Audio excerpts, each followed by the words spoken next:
नमो नमः। सर्वेषां स्वागतं। नमो नमः। नमो नमः।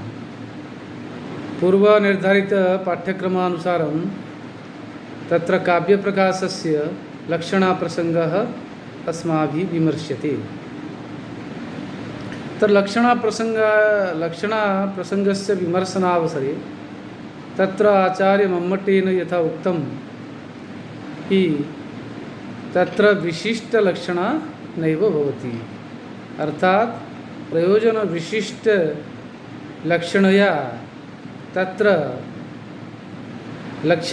व्यङ्ग्यार्थस्य अवबोधनं भवेत्, व्यञ्जनायाः आवश्यकता नास्ति इति चेत् कश्चित् वदति तर्हि एवं भवितुं नार्हति। आचार्य मम्मट कह रहे हैं कि एक पूर्व पक्ष कोई कह रहा है कि भाई आप अभिधा लक्षणा ये दो वृत्ति तक तो ठीक है, व्यंजना वृत्ति की आवश्यकता क्या है, नहीं होनी चाहिए। तो उसमें अनेक तर्क उन्होंने प्रतिपादन किया कि बोला कि नहीं, लक्षणा से भी व्यंजना का अवबोधन नहीं हो सकता, व्यंग्यार्थ का अवबोधन नहीं हो सकता, क्योंकि ज्ञानस्य विषयो हन्य फलमन्यत् उदाहृतम्। पहले ज्ञान का विषय अलग है और उसका फल अलग है, इसको समझाया। समझाने के बाद फिर पूर्व पक्ष ने कहा भाई ऐसा करो प्रयोजन विशिष्ट लक्षणा कर लो, क्योंकि यहाँ आचार्य मम्मट ने कहा अगर हम लक्ष्यार्थ को हम मुख्यार्थ मान ले और फिर उसका व्यंग्यार्थ निकाल ले, लक्षणा से काम चला ले, तो बोले इससे अनवस्था पत्ति नामक जो दोष है वो हो जाएगा जो मूलक्षयकारी है, तो ऐसा नहीं हो सकता। तब पूर्व पक्ष ने कहा भाई विशिष्ट प्रयोजन विशिष्ट लक्षणा कर लो।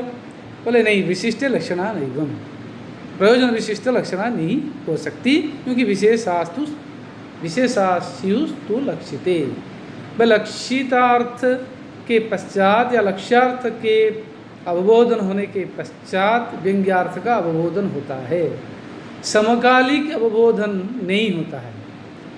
जिस समय लक्ष्यार्थ का बोध होता है उसी समय व्यंग्यार्थ का अवबोधन असंभव है, क्योंकि समकालिक नहीं है, क्योंकि यहाँ कार्य कारण संबंध है एक तरह से, क्योंकि व्यंग्यार्थ के प्रति यत्नवान लक्ष्यार्थ है और लक्ष्यार्थ कारण है, कारण पहले होता है और कार्य बाद में होता है। इस रूप में तो विशेषास्तु लक्षिते, अर्थात लक्ष्यार्थ की प्रतीति होने के पश्चात विशिष्ट जो अर्थ है प्रयोजनार्थ वो प्रयोजन रूपी जो व्यंग्यार्थ वो अभिव्यक्त होते हैं, इसलिए नहीं होगा। इसको कहने के पश्चात लक्षण मूल जो व्यंजकत्व ये उनको प्रतिपादन किया और आगे कह रहे हैं अभिधा मूला व्यंजना होती है कैसी, उसका प्रतिपादन कर रहे हैं। व्यंजना के दो प्रकार कह रहे हैं, अभिधा मूला व्यंजना और एक आर्थी व्यंजना। आर्थी व्यंजना तृतीय उल्लास में पढ़ेंगे, अभिधा मूल व्यंजना से ही ये द्वितीय उल्लास का समापन होगा। बोले अनेकार्थस्य शब्दस्य वाचकत्वे नियंत्रिते संयोगाद्यैरवाच्यार्थकृत व्यापृतिरञ्जनम्, संयोगाद्यैरवाच्यार्थधिकृत व्यापृतिरञ्जनम्। बोले अनेकार्थस्य शब्दस्य, अनेके अर्थाः यस्मिन् सन्ति सः अनेकार्थः शब्दः, तस्य अनेकार्थस्य शब्दस्य, जिस शब्द में अनेक अर्थ होते हैं या जिस शब्द से अनेक अर्थ का अवबोधन होता है, पर जिस शब्द में ये अनेक अर्थ अवबोधन करने की क्षमता हो, ऐसे शब्द का जब वाचकत्व नियंत्रित, वाचकत्व रूप में नियंत्रित हो जाने पर, वाचकत्व, वाचक क्या होता है? शब्द, उस शब्द से अर्थ निकलता, और जब वो नियंत्रित हो जाएगा, किससे नियंत्रित होगा? न संयोगाद्यैः, संयोग आदि नियामक तत्वों से, संयोग आदि ये बताएंगे, ये 14 होंगे, एक नहीं 14 संयोग आदि 14 नियामक तत्व हैं। इन नियामक तत्वों के द्वारा जब वाचकत्व शब्द का, अनेकार्थ शब्द का वाचकत्व नियंत्रित हो जाता है, तब अवाच्यार्थ अधिकृत माने न वाच्यार्थ अवाच्यार्थ, वाच्यार्थ इति अभिधेयार्थ, और न वाच्यार्थ अवाच्यार्थ माने वाच्यार्थ अतिरिक्त किसी अर्थ के धिकृत माने उसके ज्ञान कराने वाला जो होता है उसको क्या कहते हैं? अभिधामूला व्यंजना कहते हैं। अभिधामूला जो व्यंजना का स्वरूप निरूपण करते हुए आचार्य मम्मट कह रहे हैं कि जब अनेक अर्थ वाले शब्द का संयोग आदि नियामक तत्वों के द्वारा उसका वाचकत्व के रूप में नियंत्रित हो जाता है, और उससे जब एक वाच्यार्थ अतिरिक्त अर्थ का ध्वनन होता है, प्रत्यायन होता है, अवबोधन होता है, व्यंजन होता है, तब वो अभिधामूला व्यंजना कहलाती है। तो जब ऐसी बात आती है, ये संयोग आदि कौन कौन होते हैं, इनसे कैसे होता है, कितने तत्व होते हैं ना, ये कह रहे हैं संयोग आदि 14 नियामक तत्व होते हैं। उनके लिए एक संग्रह बनाया आचार्य मम्मट ने, वो है पद की जो वाचकता या शब्द की जो वाचकता के नियामक बनने वाले संयोग आदि 14 होते हैं। कौन कौन है ना? संयोग विप्रयोगश्च साहचर्यं विरोधिता अर्थ प्रकरणं लिंगम शब्दस्यान्यस्य सन्निधि सामर्थ्यमुचिति देशः कालो व्यक्ति स्वरादयः शब्दार्थस्यानवच्छेदे विशेष स्मृति हेतवा। बोले शब्दार्थस्य अनवच्छेदे, शब्द के जो अर्थ है, जो अभिधेय अर्थ है, वाच्यार्थ है, उसकी अवच्छेदन व बीच में व्यवधान न होने में विशेष रूप से स्मरण कराने के लिए व विशेष अर्थ प्रतिपादन करने वाले तत्व जो होते हैं वह कारणभूत होते हैं। वे कौन कौन होते हैं? नंबर 1 संयोग, नंबर 2 विप्रयोग, नंबर 3 साहचर्य, नंबर 4 विरोधिता, नंबर 5 अर्थ, नंबर 6 प्रकरणम, नंबर 7 लिंगम, नंबर 8 शब्दस्य अन्य सन्निधि, और नेक्स्ट है सामर्थ्य, नेक्स्ट है औचिति, नेक्स्ट है देश, नेक्स्ट है काल, नेक्स्ट है व्यक्ति, नेक्स्ट है स्वर, फिर आगे कहते हैं चेष्टा आदि या अभिनय आदि। इस प्रकार 14 होते हैं। अगर यूजीसी नेट में या कभी आप कहीं इंटरव्यू में गए हैं तो आपको पूछा जाए वे अभिधामूला व्यंजना के नियामक तत्व कितने होते हैं, ऑप्शन दे देगा 12, 14, 8, 9, तो आप बताएंगे 14 नियामक तत्व हैं। ठीक है। बोले संयोग, पहला है संयोग, तो संयोग, दूसरा है विप्रयोग। बोले संयोग और विप्रयोग दोनों का एक उदाहरण दे रहे हैं। बोले सशंक चक्र हरि और असंक चक्र हरि। बोले सशंक चक्र अगर प्रयोग किया जाए, सशंक चक्र हरि प्रयोग किया जाए, और एक जगह असंक चक्र हरि प्रयोग किया जाए। यह हरि शब्द जो है यह अनेक अर्थ वाला शब्द है। हरि का कितने अर्थ है जानते हो? बहुत सारे अर्थ है। हरि का मतलब भगवान विष्णु है, ये तो प्रसिद्ध है। हरि का मतलब शेर है, हरि का मतलब बंदर है, हरि का मतलब मेंढक है, हरि का मतलब सांप है, हरि का मतलब चूहा है, हरि का मतलब छिद्र है। तो कई अर्थ है हरि का। लेकिन सशंक चक्र हरि जब प्रयोग किया गया, यहाँ हरि विशेष रूप से भगवान विष्णु का ही अवबोधन कराएगा, इसमें नियमित हो जाएगा इस वाचकत्व के रूप में। समझ में आ गया? हरि शब्द का जो वाचकत्व नियंत्रित हो गया है, जो वाच्यार्थ से अतिरिक्त, वाच्यार्थ तो अनेक अर्थ को बता रहा है, वाच्यार्थ तो हरि शब्द हरति हरि बा जो भी हो, या भगवान विष्णु के रूप में रूढ़ी हो गया मान लो। लेकिन यहाँ जो है अनेक जो अर्थ है तो इसमें नियंत्रित हो गया हरि भगवान विष्णु के अर्थ में। क्यों ना सशंक चक्र हरि, यहाँ शंख और चक्र के साथ हरि ऐसे प्रयोग किया गया। यहाँ साहचर्य नियामक तत्व कौन हो गया? साहचर्य। ये जो हरि शब्द के साथ शंख और चक्र का साहचर्य होने की वजह से तो हम क्या कहेंगे ना हरि का अर्थ लेंगे विष्णु, क्योंकि मेंढक के तो शंख चक्र नहीं हो सकते ना, सांप के साथ शंख चक्र तो नहीं रहेंगे ना, छिद्र के साथ शंख चक्र नहीं रहेगा ना, शेर के साथ और शंख चक्र तो नहीं रहेंगे, बंदर के साथ शंख चक्र तो नहीं रहेगा ना। शंख चक्र किसके हाथ में होते हैं? भगवान विष्णु के हाथ में होते हैं। इसलिए ये जो साहचर्य, कौन किसका साहचर्य? शंख और चक्र का साहचर्य हरि के साथ होने की वजह से हरि शब्द का जो वाचकत्व नियंत्रित हो गया, किस नियमित हो गया, किससे? किसमें? विष्णु रूप अर्थ में। इसी प्रकार विप्रयोग, विप्रयोग माने किसी वस्तु के अभाव में अगर कहा जाए, वो भी नियामक तत्व हो सकता है। मई हरि शब्द को ले रहा असंख्य चक्र हरि, असंख्य चक्र, शंख चक्र जिसके नहीं है ऐसे हरि, शंख चक्र ऐसे नहीं है अभी इस समय नहीं है जिसके पास, ऐसे हरि। तो इससे भी वही विष्णु रूप नियामित होगा, क्योंकि शंख चक्र और दूसरों के पास होने न होना का प्रश्न नहीं उठता भाई।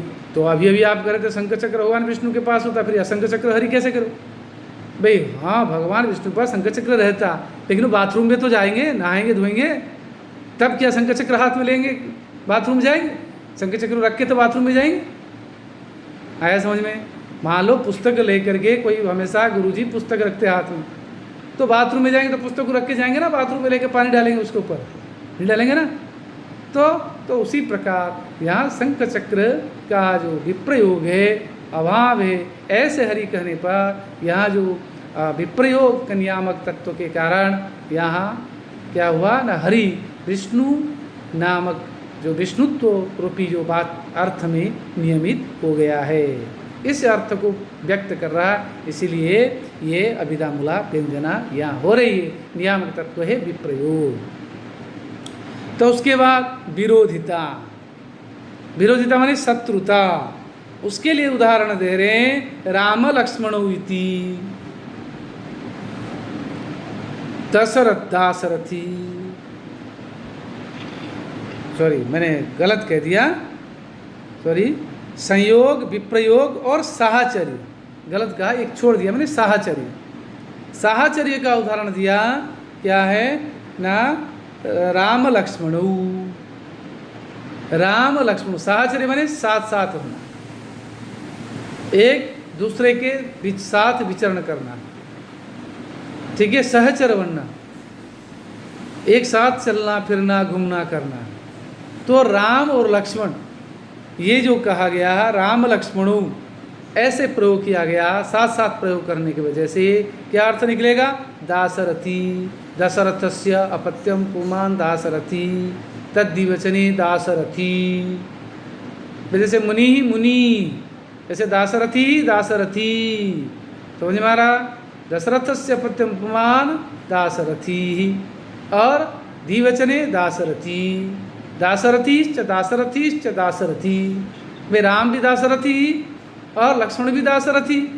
इसलिए यहाँ दशरथ के पुत्र के अर्थ में क्या हो रहा है, ये जो इस किसका ना राम लक्ष्मणों, ये जो साथ साथ होने की वजह से यहाँ नियमित हो जाता है, किसमें ना दशरथ के पुत्र के रूप में। और विरोधिता, विरोधिता जो नियामक तत्व है, इसके लिए उदाहरण दे रहे रामार्जुनौ, रामार्जुन गतिस्तयोरीव इति भार्गव कार्तवीर्ययोः। बोले रामार्जुनयोः, रामार्जुन गतिस्तयोरिति, तयोः उन दोनों के रामश्च अर्जुनश्च रामार्जुनौ तयोः गति रामार्जुनयो गति, रामश्च अर्जुनश्च रामार्जुनौ तयोः गति रामार्जुन गति, तयोरिव रामार्जुन, रामार्जुन गति तयोः गति। बोले उन दोनों की गति कैसे? रामार्जुन की गति की तरह है। यहाँ जो राम और अर्जुन, यहाँ दोनों में विरोधिता है भाई।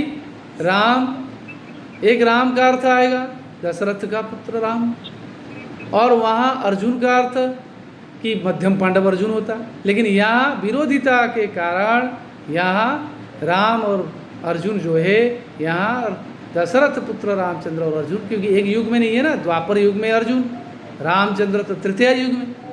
तो यहाँ विरोधिता जो है किस किस की थी? राम, परशुराम और कार्तवीर्य। परशुराम और कार्तवीर्य इन दोनों में विरोधिता थी। ये इस प्रकार अर्थ निकलेगा भार्गव कार्तवीर्यो। भार्गव मृगो प्रत्यंपमान भार्गव। भार्गव कौन है? परशुराम और कार्तवीर्य, इन दोनों अर्थ में नियामक तत्व कौन है? इसमें नियमित हो गया भार्गव कार्तवीर्य रूप में अर्थ में, क्योंकि यह विरोधिता नामक नियामक तत्व है।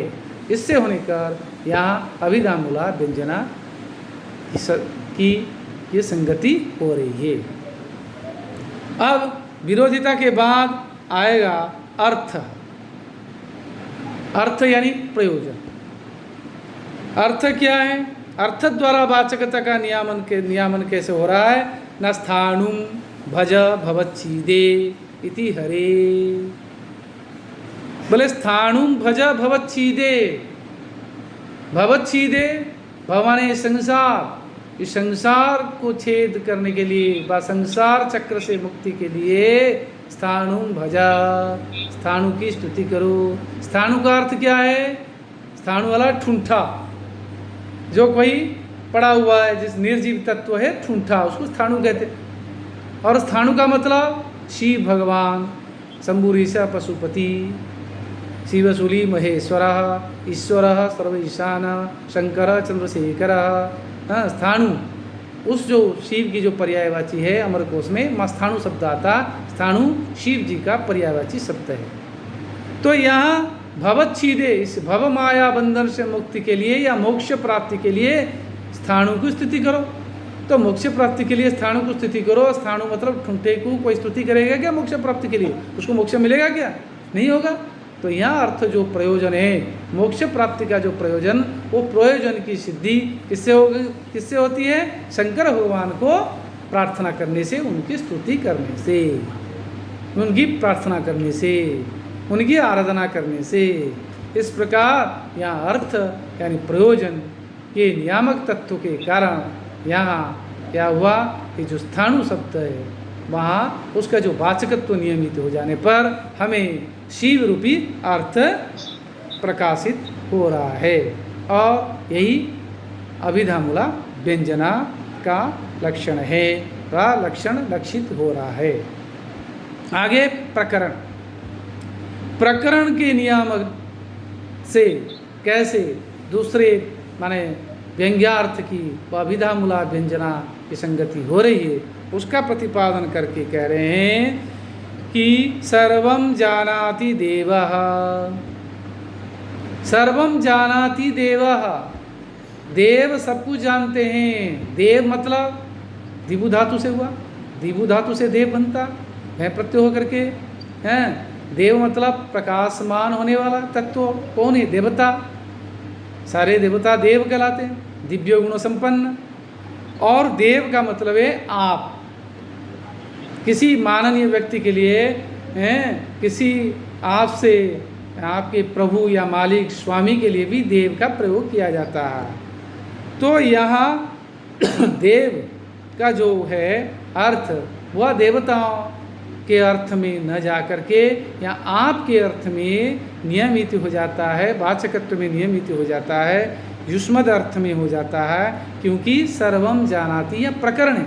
जब बातचीत चल रही है, प्रसंग चल रहा है, तो तब उसमें पूछते हैं राजा कि बताओ भाई क्या ना क्या होना चाहिए? नहीं, आप तो सब कुछ जानते हैं। सर्वम जानाति देव, आप सब कुछ जानते हैं। यहाँ देव जो है आपके अर्थ में, भरत अर्थ में, युष्मद अर्थ में क्या हो जाता है?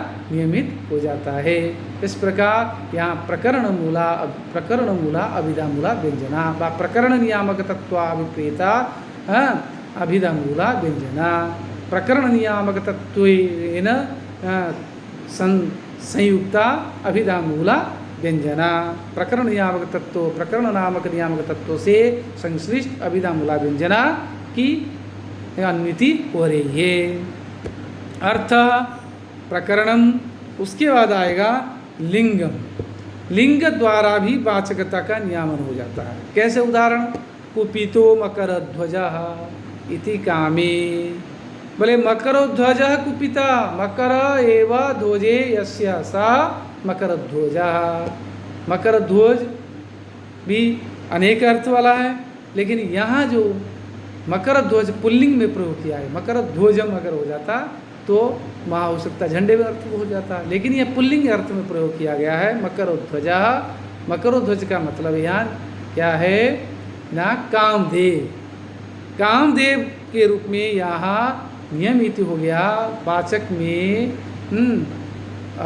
वाचकत्व इसका नियमित हो गया और इससे कामदेव रूपी अर्थ अभिव्यक्त हो रहा है, क्योंकि यहाँ पुल्लिंग में प्रयोग किया गया कुपित मकरोध्वज इति कामे। कामदेव में लिंग के द्वारा, मकरोध्वज चिन्ह विशेष के द्वारा क्या हुआ? लिंग माने चिन्ह। पुल्लिंग में स्त्रीलिंग में हम नहीं कहेंगे, यहाँ लिंग का मतलब यह चिन्ह। चिन्ह के जो है कामदेव का चिन्ह है, मकरोध्वज है, उसके कारण यहाँ कामदेव के अर्थ में ये नियमित हो गया है। और अर्थ प्रकरणम लिंगम, उसके बाद आएगा कि शब्दांतर सन्निधि, दूसरे शब्द के साथ रहने पर भी वाचकत्व नियमित हो जाता है। उदाहरण, देवस्य पुराराते है इति संभो। बोले देवस्य पुराराते है, पुराराते है देवस्य। पुरा नामक एक राक्षस है, उसके अराती, उसके शत्रु पुराराती। तो ये जो पुराराती जो शब्द है, इस शब्द के कारण यहाँ देव शब्द जो है वो नियमित हो गया शंभु अर्थ में। पुरा नामक राक्षस को वध करने वाले कौन थे? शंकर भगवान। पुरारी कहते हैं इसलिए, पुरारी शंकर भगवान का नाम पुरारी ही। तो ये जो है कि यहाँ अब अन्य शब्द जो है पुराराति शब्द है, इसकी सन्निधि की, उसके रहने के कारण देव अर्थ जो है वो नियमित हो गया किसमें? शंभु अर्थ में। वहाँ देव हुआ था, आप युष्मद अर्थ में, वहाँ प्रकरण नियामक तत्व था, यहाँ नियामक तत्व क्या आ गया ना? क्या? शब्दस्य अन्य सन्निधि, अन्य शब्द की सन्निधि, शब्दांतर सन्निधि। उसके बाद सामर्थ्य, सामर्थ्य द्वारा वाचकता का नियामक होता है। मधुना मत्तः कोकिला। बोले मधुना मत्तः कोकिल, मधु माने शहद भी होता, और मधु माने बसंत ऋतु, मधु माने मिठास। तो मधुना मत्तः कोकिला इति वसंते। कोयल शहद खा करके या मिठास कोई शर्करा खा करके मदमत्त थोड़ी होता वो। तो यहाँ मधु का अर्थ क्या? कोयल के कारण। तो यहाँ मधु क्या है? बसंत ऋतु से कोयल क्या हो गया? मतवाला हो गया है। तो इस प्रकार यह मधु बसंत ऋतु अर्थ में आया, ये कोई सामर्थ्य है, क्योंकि कोयल को मतवाला मत्त कर बनाने का सामर्थ्य किसमें? मधु ऋतु में, मधुमास में, बसंत ऋतु में अपने आप कोयल मतवाला हो जाता है। बाकी ऋतुओं में उसके सामर्थ्य नहीं होता है कि उसको मदमत्त कर डाले। बसंत ऋतु में सामर्थ्य है, उसको मदमत्त कर डालता है, सामर्थ्य हो गया। सामर्थ्य के बाद औचित्य। औचित्य गले पातुबो दहिता मुखम इति सामुक्षी। आपको दहिता का मुख क्या करे ना? रक्षा करे। ये पातु रक्षा करे, ये दहिता मुखम पातु, दहिता मुख रक्षा करेगी कैसे? तो ये यहाँ औचित्य कि दहिता मुख आपको सामुक्ष्य हो, माने आपके अनुकूल बने, ये स्त्री आपके लिए प्रसन्न हो, आपके अनुकूल हो जाए। ये जो सामुक्ष्य माने अनुकूल बनना, ये जो अर्थ में नियमित हो रहा है, किसकी वजह से? औचित्य की वजह से। यहाँ अनुचित्य होगा कि रक्षा करना, हाँ, यह औचित्य है। और औचित्य के बाद बढ़े देश। देश माने स्थान।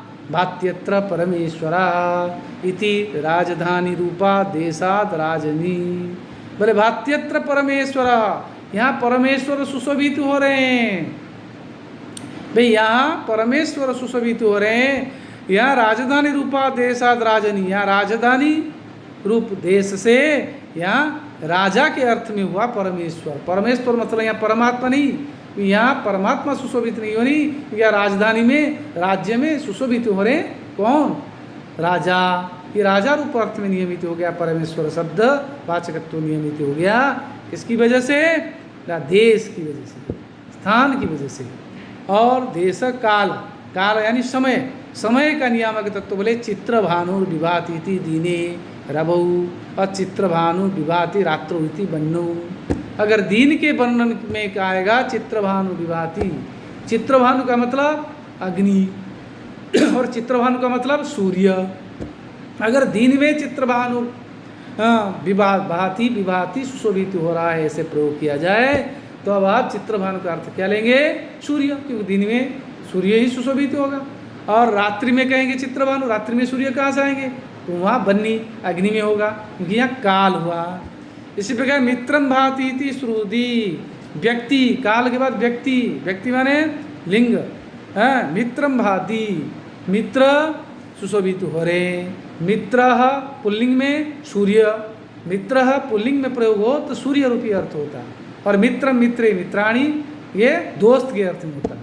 तो यह मित्रम जो नपुंसक लिंग का प्रयोग किया गया, इसलिए ये नियमित हो जाएगा। इसमें इसका वाचकत्व दोस्त के रूप में सुहृदी, यह सुहृद अर्थ निकलेगा। और मित्रो भाति इति रवो, अगर पुल्लिंग सब प्रयोग करेंगे मित्र मित्रो मित्रा, न सूर्य सुशोभित हो रहे हैं, यहाँ रवि के अर्थ में आएगा क्योंकि पुल्लिंग में प्रयोग किया गया है। इसी प्रकार स्वर का वर्णन कर रहे हैं, स्वर का नियामक तत्र इंद्र शत्रु वर्धस्व, एक वैदिक वाक्य है, इंद्र शत्रु वर्धस्व। इसलिए वेदों में उदात्त, अनुदात्त, स्वरित, ह्रस्व, दीर्घ, प्लुत, इन स्वरों का बहुत महत्व है। महावैदिक मंत्र को कैसे पढ़ा जाता है? आपने जब देखा होगा वैदिक पाठी, वेद पाठी पढ़ाते क्या पढ़ाते? ओम अग्निमीले पुरोहितम यज्ञस्य देवमृत्युजम, हाथ हिलाते ना वे, उच्चई उदात्त, नीचे अनुदात्त, मध्य समाहारे स्वरित। तो ये जो उदात्त अनुदात्त स्वरित भेद से वो वैदिक मंत्र का पाठ किया जाता है। तो इसलिए कह रहे हैं ये वेदों में ये इसका प्रयोग है, काव्य में ये स्वर का विशेष कोई जरूरी नहीं है, इसलिए हम उसको प्रयोग नहीं कर रहे हैं। एक उदाहरण दे रहे लास्ट में, चेष्टा या अभिनय। अभिनय में कोई बता रहा किसी लड़की को देख करके, बहुत पहले देखा था, छोटी सी उम्र की थी, 5 साल की 6 साल की देखी होगी, और 2-4-5 साल बाद गया होगा, या 10 साल बाद गया होगा, तब वो उसको लग रहा कि मैं अभी अभी थोड़े दिन पहले मिला था। बाद 10-12 साल की उम्र में होगी, 2-3 साल बाद गया होगा, गया तो वो लड़की थोड़ी बड़ी हो गई। तब वो कह रहा उस लड़की को देख करके, एतावन मात्र स्तनिका, एतावन मात्राभ्यम अक्षिपत्राभ्यम, एतावन मात्रावस्था, एतावन मात्री दिवस ही, ऐसे प्रयोग करा अभिनय से। बोले एतावत मात्र स्तनिका, पर इसकी वक्षोज जो है, उरज है, ये इतने परिमाण की हो गई है। और एतावन मात्राभ्यम अक्षिपत्राभ्यम, इसकी आंखें इतनी बड़ी बड़ी हो गई, ये थोड़ा युवावस्था में, तरुणी में आ गई। और एतावन मात्रा अवस्था, ऐसी अवस्था उसकी हो गई, इतनी बड़ी ऐसी अवस्था हो गई, एतावन मात्र दिवस, इतनी दिनों से।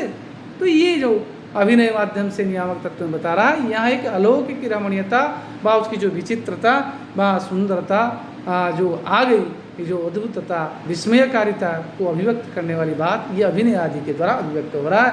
इस प्रकार संयोग आदि जो 14 नियामक तत्व है, इनसे अभिधामूला व्यंजना का क्या होता है प्रदर्शन आचार्य मम्मट ने किया है।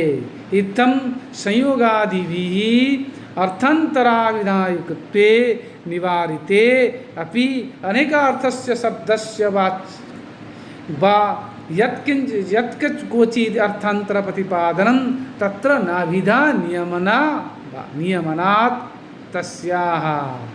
बोले कि जो संयोग आदि के द्वारा इस प्रकार, इत्थम माने इस प्रकार, संयोग, विप्रयोग, साहचर्य, विरोधिता आदि आदि जो 14 नियामक तत्व हैं, इन तत्वों के द्वारा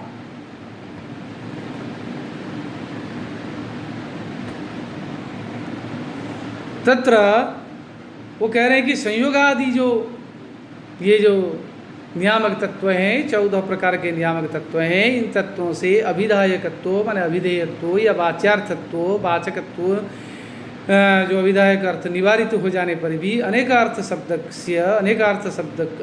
विशिष्ट शब्द का यत् क्वचित अर्थांतर प्रतिपादन, जो कहीं दूसरे अर्थ का प्रतिपादन कर दिया जाता, तत्र नाभिधा नियमना तस्या, वहाँ अभिधा व्यापार प्रयुक्त नहीं हो सकती। अभिधा व्यापार से वो काम नहीं, क्योंकि नियमना अभिधा व्यापार जो है नियमित हो जाता है, क्योंकि वाचकत्व के उसका जो है वो नियमित हो गया है इन नियामक तत्वों के द्वारा। इसीलिए उस अभिधा व्यापार से उस अर्थ की अभिव्यक्ति नहीं हो सकती, उस अर्थ की प्रतीति तो व्यंजना व्यापार के द्वारा ही होती है। इसलिए अभिधा मूला, अभिधा उसके मूल में, अभिधा मूला व्यंजना का अर्थ आप समझ लीजिए, जिस व्यंजना के मूल में अभिधा वृत्ति रहती है वो अभिधा मूला व्यंजना। अभिधा तो मूल में रहेगी, परंतु साक्षात अभिधा व्यापार के द्वारा उस अर्थ की प्रतीति नहीं हो सकती, क्योंकि वो उसमें सामर्थ्य नहीं, क्योंकि वो शक्तिहीन हो जाती है अपने अभिधेय को बताकर। इसलिए वहाँ वाचकत्व तो उसका नियमित हो जाता है इन तत्वों से। न च लक्षणा, और लक्षणा भी उसको प्रतिपादन करने में समर्थ नहीं है। क्यों? न मुख्यार्था बाधादि अभाव, क्योंकि लक्षणा तब अभिव्यक्त करने में उस अर्थ को समर्थ हो सकती है जब उसके तीन शर्तें फुलफिल कर रही हो। तीन शर्त कौन कौन है? तीन तत्व कौन कौन है? न मुख्यार्थवाद, फिर तदयोग माने मुख्यार्थ के साथ उसको योग करके लेना, फिर तीसरा है रूढ़िता प्रयोजनाद्वाद, या रूढ़ी हो या प्रयोजन बोला हो। तो तीन तत्व जो यहाँ भी वो संगत नहीं है। इसलिए लक्षण व्यापार से भी उस अभिधा मूला व्यंजना के द्वारा जिस अर्थ की प्रतीति होती है उस अर्थ को प्रतीति नहीं की जा सकती है। अपितु अंजनम व्यंजनम व्यापार, या अंजन व्यंजन ध्वनन माने वही व्यंजन नामक व्यापार की आवश्यकता है।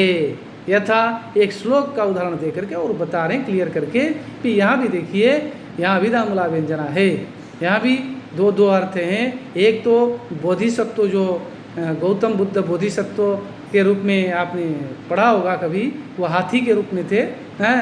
अश्वघोष का जो बुद्ध चरित्र में वहाँ भी वर्णन किया गया, ये हाथी के रूप में जन्म लिए थे।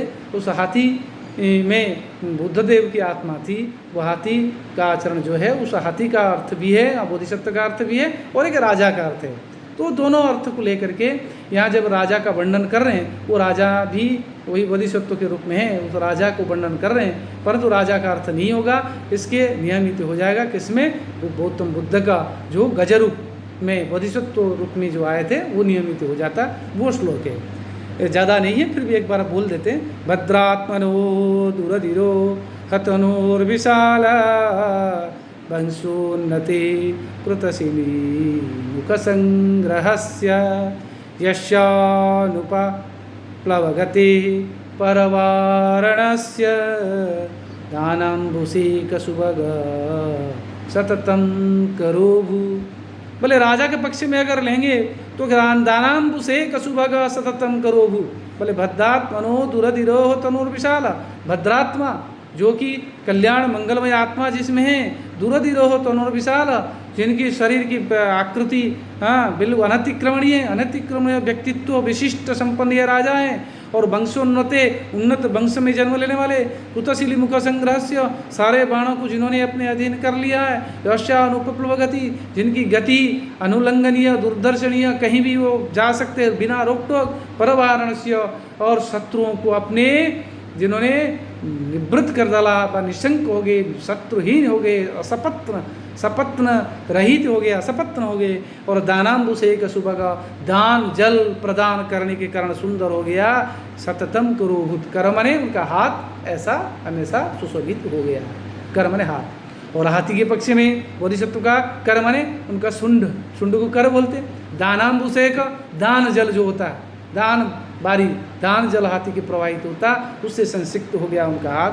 तो यहाँ वहाँ भी जैसे कि तनो विशाल, विशाल शरीर अनित्यक्रमणीय माने हाथी का जो विशाल शरीर था वो परवारणस्य, और दूसरे हाथियों को जिन्होंने अपने अधीन कर डाला था, और अस्य अनुप्लव गति जो जहाँ जाए बिना टोक बोधिसत्व चले जा सकते थे। तो इस प्रकार ये सब जो वर्णन है दोनों पैरेलली दो अर्थ हैं, यहाँ वाच्यार्थ के साथ साथ नियमित हो जाता है, लेकिन यहाँ जो है व्यंजन अभिधा मूला व्यंजना के द्वारा यहाँ बोधिसत्व का जो गजरूप अर्थ में अर्थ चाहता है, यह आचार्य मठ का कहने का आशय है, कोई ज़्यादा नहीं। आगे चलिए, व्यंजक शब्द व्यंजना व्यापार वाला शब्द, इसलिए जिस प्रकार कहे थे वाचक शब्द, अभिधा का आश्रय कौन है? व्यंजक शब्द, वाचक शब्द। लक्षण का आश्रय शब्द कौन है? तद्भू लाक्षणिक, ऐसे कहा था भाई, उस लाक्षणिक शब्द। इसी प्रकार तद्युक्त व्यंजक शब्द, उस व्यंजना व्यापार से युक्त जो शब्द होता है उसको व्यंजक शब्द कहते हैं, क्योंकि आप अभिधा व्यापार के द्वारा सहायता से वाचक से वाच्यार्थ का बोध होता है, और लक्षण व्यापार के द्वारा व उसकी सहायता से लक्षक शब्द से व लाक्षणिक शब्द से लक्ष्यार्थ की अभिव्यक्ति होती है और उसका बोधन होता है। और उसी प्रकार व्यंजना व्यापार की सहायता से व्यंजक शब्द से व्यंग्यार्थ की क्या प्रतीति होती है। तद्युक्त व्यंजन युक्त, बोले यत् स्वार्थांतर युक्त था, तो बोले शब्द की व्यंजकता में अर्थ की भी सहकारिता होती है, क्योंकि सर्वेषां प्रायसोर्थान व्यंजकत्वम अपिष्यते, पहले कह चुके हैं। चाहे वाच्यार्थ हो, चाहे लक्ष्यार्थ हो, चाहे व्यंग्यार्थ हो, सभी में से क्या होता है? व्यंग्यार्थ निकलता। प्राय व्यंजकत्व के लिए व्यंजकत्व सिद्धि सभी सब अर्थों की होती है, इसलिए जब शब्द की व्यंजकता होती है तब अर्थ भी उसमें सहकारिता के रूप में आती है, अर्थ भी उसको मदद करता है। इसलिए अर्थोपि व्यंजक तत्र सहकारितया मतः, अर्थ भी व्यंजक के रूप में उसको सहकारी के रूप में व उसकी सहायता के रूप में ऐसे माना गया, उसको सहायक सिद्ध होता है। तथा इति व्यंजकः इति काव्य प्रकाशे शब्दार्थ स्वरूप निरूपण नाम द्वितीय उल्लास। इस प्रकार द्वितीय उल्लास समाप्त हुआ। अभी आप लोग प्रश्न पूछ सकते हैं, क्योंकि अगले जो व्याख्यान में कल शायद बैठक है, मीटिंग है, परसों हम पढ़ेंगे शायद, जैसा कि निर्देश करेंगे, तो यहाँ आर्थी मूला व्यंजना को पढ़ेंगे। आज हम यहीं द्वितीय उल्लास में, क्योंकि ये प्रकरण समाप्त हो रहा है, तो यहीं हम विराम देते हैं। कोई प्रश्न पूछना है तो पूछिए। हाँ,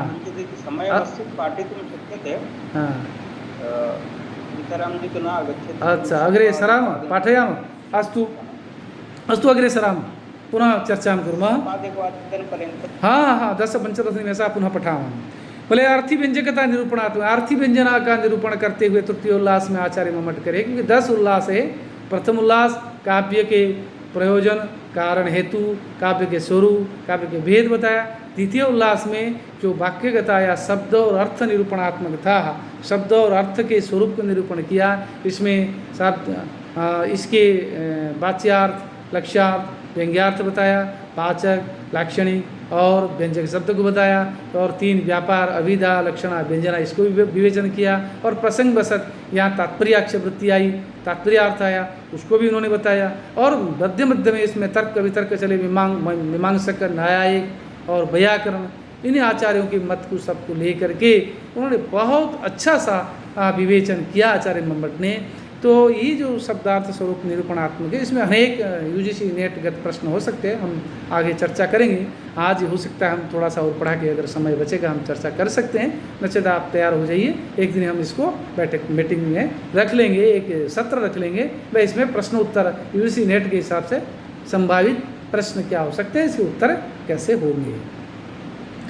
पहले अर्थः प्रक्तः पुरास्तेषाम्, आर्थी व्यंजना का निरूपण करते हुए आचार्य मम्मट कह रहे हैं कि अर्थः प्रक्तः पुरास्तेषाम्, तेषाम् तेषाम् केषाम् न वाचक लाक्षणिक व्यंजकानाम् इति शब्दानां, काव्यगत शब्दानां, काव्यगत जो शब्द है वाचक, लाक्षणिक और व्यंजक, इन 3 शब्दों के अर्थः प्रोक्तः पूरा।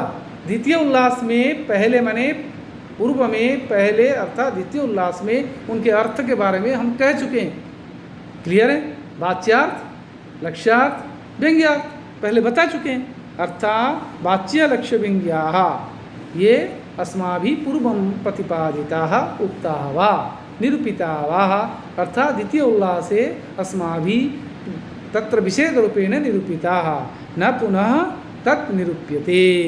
हम पुनः निरूपण उसको नहीं करेंगे, क्योंकि चर्वित चर्वणा दोष उत्पन्न हो जाएगा। अब आर्थी व्यंजना हम डायरेक्ट कहेंगे, जो असाध्य व्यंजना जिसको अभिधा मूला व्यंजना कहते हैं वो साध्य व्यंजना कह सकते हैं। और आर्थी व्यंजना अर्थ व्यंजकता उच्यते। आर्थी व्यंजना या अर्थ व्यंजकता को हम वर्णन करने जा रहे हैं। अर्थापत्ता पुरास्तेषम अर्थ व्यंजक तो उच्यते। आर्थी व्यंजना को हम वर्णन करने जा रहे हैं। कीदृशीतिया या आर्थी व्यंजना या अर्थ व्यंजकता ये कैसी होती है ना, कह रहे हैं आर्थी व्यंजना इस रूप में होती है। कार्य का ये है वक्तृबोधव्यकाकूनां वाक्यवाच्यान्यसन्निधे प्रस्ताव दशकालादे वैशिष्ट्यात् प्रतिभाजुषाम् योऽर्थस्यान्यर्थधि हेतु व्यापारो व्यक्तिरेव सा। तो 10 वैशिष्ट्य होते हैं। इन 10 वैशिष्ट्य जैसे कि 14 नियामक तत्व थे, जिन नियामक तत्वों के कारण अभिधा मूला व्यंजना की अन्विति हो रही थी, वह अभिधा मूला व्यंजना फलीभूत हो रही थी। इसी प्रकार यह आर्थी व्यंजना फलीभूत होने के लिए 10 वैशिष्ट्य हैं। यहाँ आचार्य मम्मट उन 10 वैशिष्ट्यों का प्रतिपादन या वर्णन या विवेचन कर रहे हैं। करे वक्तृबोधव्य का नाम पहला वैशिष्ट्य वक्तृ वैशिष्ट्य माने वक्ता के वैशिष्ट्य। कहने वाला कौन है, प्रतिपादन करने वाला कौन है, कौन वक्ता है, उसके वैशिष्ट्य से यहाँ आर्थी व्यंजना क्या फलीभूत होगी या आर्थी व्यंजना की सिद्धि होगी या व्यंग्यार्थ उसी के अनुरूप निकलेगा, निर्गत होगा, अभिव्यक्त होगा, व्यंग्यार्थ का अवबोधन होगा। किसके वैशिष्ट्य से, वक्ता के वैशिष्ट्य, इसलिए वक्तृ वैशिष्ट्य। क्लियर है। दूसरा है बोधव्य वैशिष्ट्य। बोधव्य माने श्रोतृ वैशिष्ट्य, श्रोता के वैशिष्ट्य, सुनने वाला कौन है।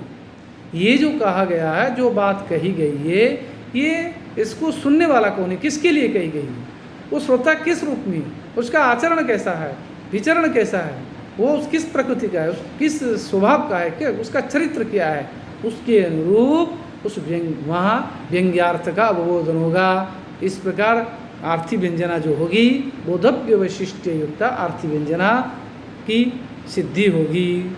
तीसरा वैशिष्ट्य जो है काकु वैशिष्ट्य। काकु यानी ध्वनि विकार।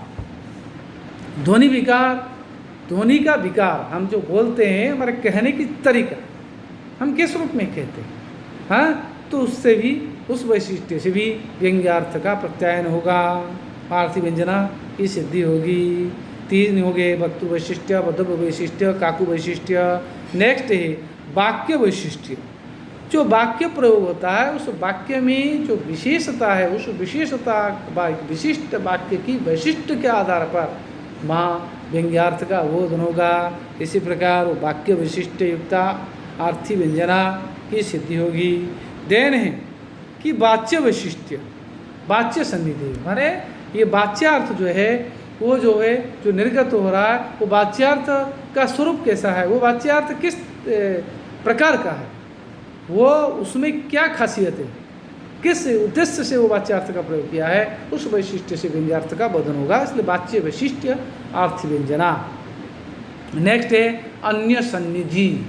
अन्य सन्निधि अर्थात कोई दूसरा पास में हो, उसकी सानिध्य के वैशिष्ट्य से व्यंग्यार्थ का अवबोधन होता है, वो अन्य सन्निधि वैशिष्ट्य। नेक्स्ट है प्रस्ताव वैशिष्ट्य।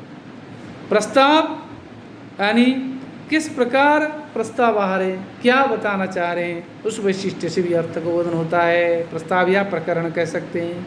और फिर नेक्स्ट देश वैशिष्ट्य, माने स्थान की वैशिष्ट्य से भी व्यंग्यार्थ का बोधन होता है। फिर काल वैशिष्ट्य, किस समय में वो बात कही गई है, वो उससे उसके वैशिष्ट्य से वहाँ व्यंग्यार्थ का बोधन होगा, वो काल वैशिष्ट्य वाली आर्थी व्यंजना होगी। और अंतिम वैशिष्ट्य जो है अन्य विधि वैशिष्ट्य है, वह उसका भी वर्णन होगा। तो बोले अन्यार्थ धी हेतु व्यापारो व्यक्तिरेव सा। दूसरे अर्थ के प्रत्यायन के लिए जो कारण बनता है, भाई यह अर्थस्य अन्यर्थ थी, जो अर्थ की जो अन्य अर्थ के अवबोधन का कारण बनता है, जिस व्यापार से वह जो व्यापार कारण बनता है उसको व्यंजना व्यापार कहते हैं। और कौन सा व्यंजना, आर्थी व्यंजना। तो एक एक करके उदाहरण उनका क्लियर करेंगे। आचार्य मम्मट सबसे पहले आर्थी व्यंजन का उदाहरण दे रहे हैं, वक्तृ वैशिष्ट्य का उदाहरण। अति पृथुलम जलकुंभम गृहीत्वा समागतास्मि सखी त्वरितं श्रमस्वेद सलिल निश्वास निश्चः विश्रम्यामि क्षणम। क्या है? सहेलियां बहुत सारी साथ हैं, उनमें से एक सहेली बहुत पीछे रह गई, थोड़ी देर बाद आई, ठीक है ना। वो सहेली जब थोड़ी देर बाद आई तब दूसरी सहेलियों की आंखों में प्रश्न चिन्ह दिखाई देने लगे। अरे तू, हम तो सब आ गए, तू इतनी देर तक पीछे क्या कर रही थी? ये जो प्रश्न की सवालिया निशान, सवालिया चिन्ह आंखों में आई, उस सवालिया चिन्ह को दूर करने के लिए वो कह रही है। इसलिए वक्तृ वैशिष्ट्य, जो सहेली, जो सुंदरी स्त्री व युवती तरुणी अभी अभी आई, बाद में आई, विलम्ब में आई, वो अपनी सफाई दे रही है अपने कर्तुन की। अपने जो गलत काम करके आई है, उस गलत काम को छुपाने के लिए वह सफाई दे रही है। हाँ, वो जो व्यक्ति है वो पुंसचली है, उसकी चरित्र थोड़ा ऐसी संदेहास्पद है, इसलिए वक्तृ वैशिष्ट्य कह रहे हैं। कहने वाली कौन है, उसके आधार पर यहाँ अर्थ का अवबोधन होगा। समझ में आ रहा? तो वो कह रही है, क्या कह रही है आप देखिए, वो वाच्यार्थ में ये प्रकार कह रही है, और उसमें व्यंग्यार्थ क्या निकलेगा? वाच्यार्थ ये है, आप देखिए वाचक शब्द का वाच्यार्थ देखिए। अति पृथुलम जल कुंभम गृहीत्वा, वो तरुणी कह रही है, हे सहेलियों,